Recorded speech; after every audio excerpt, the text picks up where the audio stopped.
Bismillahirrahmanirrahim. Ada penjelasan hukum fikih juga di sini tentang tata cara mandi junub. Ini harusnya setiap muslim dan muslimah memperhatikan tentang cara-caranya. Yang pertama kata beliau, orang yang mandi mencuci kedua telapak tangannya 3 kali. Ya, seperti kalau kita mau wudu, telapak tangan saja 3 kali dicuci. Ini sebagian ulama mengatakan hikmahnya adalah kemungkinan dia pada saat biologis mungkin memegang kemaluan pasangannya, mungkin menyentuh benda-benda atau haram, sesuatu yang dianggap kotor, maka dia mencucinya. Kemudian yang kedua, mencuci kemaluan dari depan dan belakang secara baik dengan menggunakan tangan kiri. Ya. Ini tentu kenapa dikatakan tangan kiri, karena Nabi SAW tidak menggunakan tangan kanan dalam cebok atau membersihkan diri. Itu dijelaskan dalam hadis Bukhari yang lain. Aisyah berkata radhiyallahu anha, Nabi SAW tidak menggunakan tangan kanan kecuali kepada hajat-hajat yang baik, dan tangan kiri beliau gunakan untuk membersihkan kemaluannya. Kemudian yang ketiga, berwudu sebagaimana wudu untuk sholat, dengan catatan tetap menjaga wudu dari perkara yang membatalkannya dan tidak menyentuh kemaluan dengan tangan manapun. Jadi artinya mencuci telapak tangan, membersihkan kemaluan sampai bersih, kita mau pakai sabun juga lebih bagus ya. Sampai udah bersih benar-benar lalu kita wudu. Kemudian setelah wudu seperti wudu sholat, yang keempat menyela-nyela rambut dengan jari-jari sebanyak 3 kali. Jadi ambil air di jari-jari kemudian disentuhkan di bagian kulit kepala sebanyak 3 kali. Yakni orang yang mandi membasahi tangannya dengan air kemudian menyela-nyela rambutnya dengan jari-jarinya, yakni melewatkan jari-jarinya pada sela-sela rambutnya. Yang kelima, mengguyurkan 3 cidukan air sepenuh 2 telapak tangan. Kalau kita 1 timba sekarang, shower juga tentu sudah masuk, ke atas kepala hingga kulit kepala basah dengan sempurna. Kalau dalam sebuah riwayat dikatakan Nabi SAW mengguyur setelah memegang bagian sisi kanan kepala sehingga terasa di kulit kepala airnya, maka mengguyur sebelah kanan bagian tubuh 3 kali, baru kemudian mengguyur sisi kiri dan seluruh tubuh. Selanjutnya yang keenam, membasuh tubuh sebelah kanan, dimulai dengan bagian tubuh paling atas kepala, lalu paling bawah, artinya biarkan air mengucur sampai ke bawah. Disertai catatan untuk tidak menyentuh kemaluan, serta seperti telah disinggung, untuk menjaga wudu agar tidak batal. Karena wudu tadi yang dipakai itu boleh dipakai sholat setelahnya, asal tidak batal.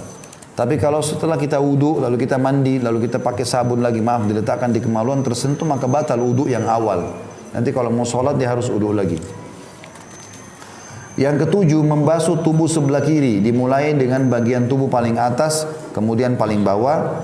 Kedelapan, membasuh tubuh dengan air secara baik, artinya semua kena ya sela-sela tubuh.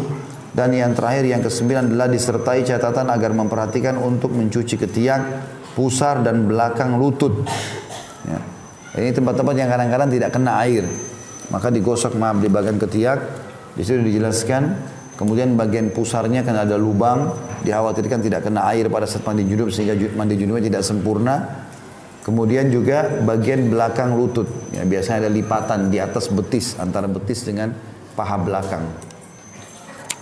Setelah itu ia pergi ke tempat sholatnya tanpa perlu berwudu kembali, asal dia tidak membatalkannya. Kalau kesentuh kemaluan, keluar angin, kencing, maka ini semua berarti batal wudu awal. Untuk sholat dia harus wudu lagi. Imam Muslim meriwayatkan dalam sahihnya tentang tata cara mandi Rasulullah SAW. Idza iktasala minal janabati yabda'u fayaghsila yadayhi thumma yufrigha biyaminihi ala shimalihi فيغسل فرجه ثم يتوضأ وضوءه للصلاة ثم يأخذ الماء فيدخل أصابعه في أصول الشعر حتى إذا رأى أن قد استبرأ حفن على رأسه 3 حفنات ثم أفاض على سائر جسده ثم غسل رجليه. Ketika mandi janabah, mula-mula beliau SAW mencuci kedua telapak tangannya.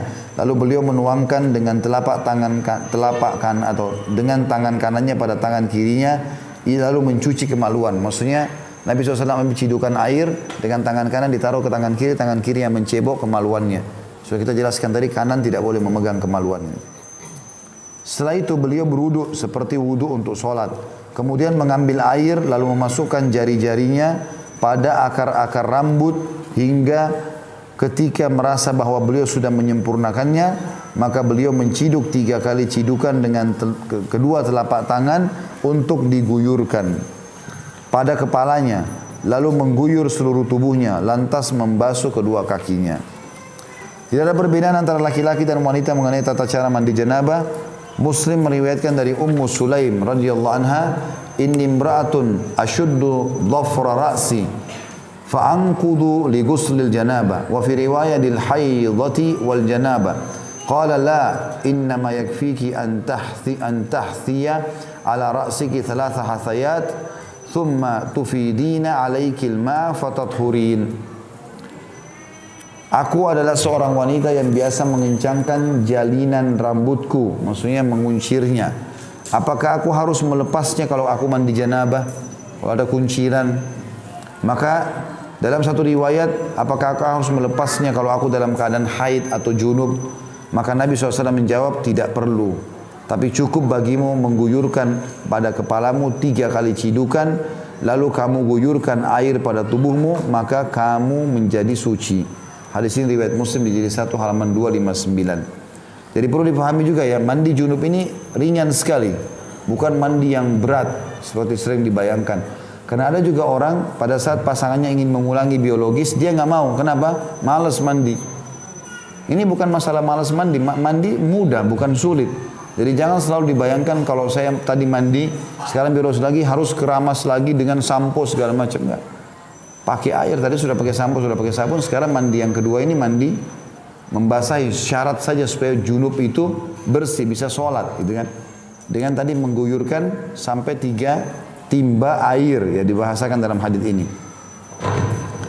Adapun tentang mandi wanita dari haid, maka para ulama berselisih mengenai kewajiban melepas jalinan rambut kepalanya atau ikatan. Namun yang sahih bahwa ia tidak wajib mengurai rambut kepalanya. Berdasarkan hadis terdahulu, dalam suatu riwayat, apakah aku mengurainya karena haid dan janabah? Yarhamkallah. Allah.